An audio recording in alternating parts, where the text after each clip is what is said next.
என்பவள் வெறும் உயிரல்ல, அது ஒரு சக்தி, தடுக்க முடியாத சக்தி. பெண்ணுக்கு கோபம் வந்தால் அது ஆபத்து.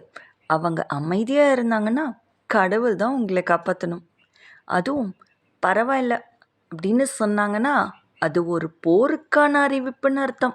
எத்தனை தடைகள் வந்தாலும் அவங்க நிறுத்தவே மாட்டாங்க. அவங்க கண்ணீரையும் சரி, அவங்க சிரிப்பையும் சரி. ஒரு பெண்ணின் சிரிப்புக்கு பின்னால் 1000 சின்ன சின்ன போராட்டங்கள் இருக்கும். நகைச்சுவையெல்லாம் விடுத்துட்டு பார்த்தா இங்கே பெண் தான் எல்லாமே.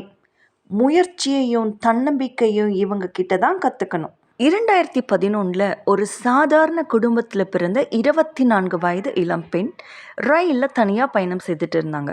அப்போது திடீர்னு கொள்ளையர்கள் 4 பேர் அவங்க அணிந்திருந்த தங்கச்சங்கிலியை பறிக்க முயற்சி பண்ணாங்க.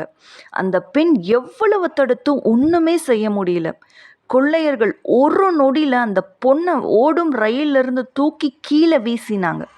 ஓடும் பாதையில் விழுந்ததுனால இடது கால் முழுவதும் நசுங்கி போச்சு. அந்த பெண்ணோட வாழ்க்கையே போச்சு, அவ்வளோதான் அப்படின்னு எல்லாரும் பேசினாங்க.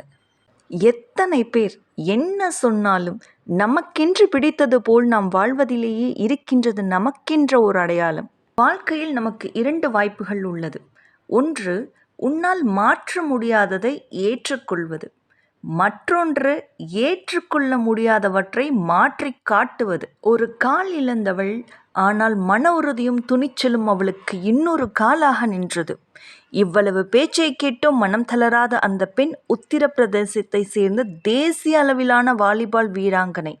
செயற்கை கால் மூலம் யாரும் தொட முடியாத எவரெஸ்ட் சிகரத்தை தொட்ட முதல் மாற்றுத்திறனாளி பெண் பத்மஸ்ரீ அருணிமா சின்ஹா.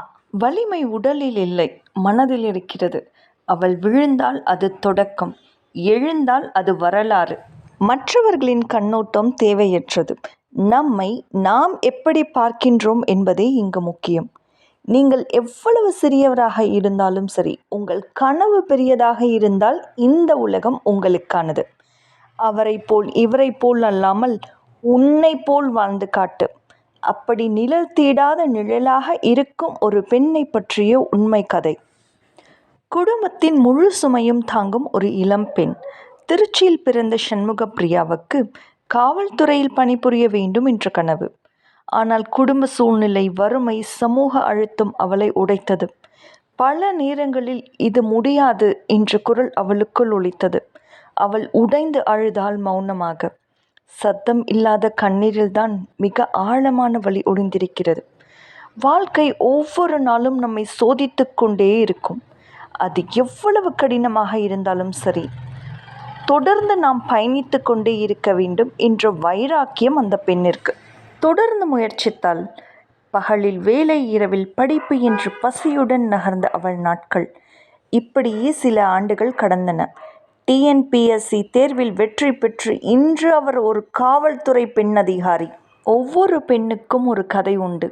ஒவ்வொரு கதையிலும் ஒரு சக்தி வெளிப்படுவாள். நேற்றைய உன்னையை விட இன்றைய நீ சிறந்தவளாக இரு. நம்பிக்கையும் பொறுமையும் சேர்ந்தாலே அசாத்தியம் கூட சாத்தியமாகும். ஒரு பெண் தடுக்க முடியாதவளாக மாறுவாள்.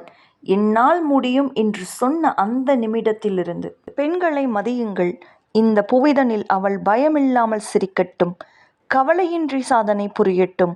உயர பறக்கும் பெண்கள் மிக மிக உயர பறக்கட்டும். இந்த உலகம் இதுவரை கேட்காத சத்தம் இது. உறக்க சொல்லுவோம் நாம் தடுக்க முடியாதவள் என்று. ஸ்ரீயோரா சேனலுக்கு லைக் பண்ணுங்கள், சப்ஸ்கிரைப் பண்ணுங்கள்.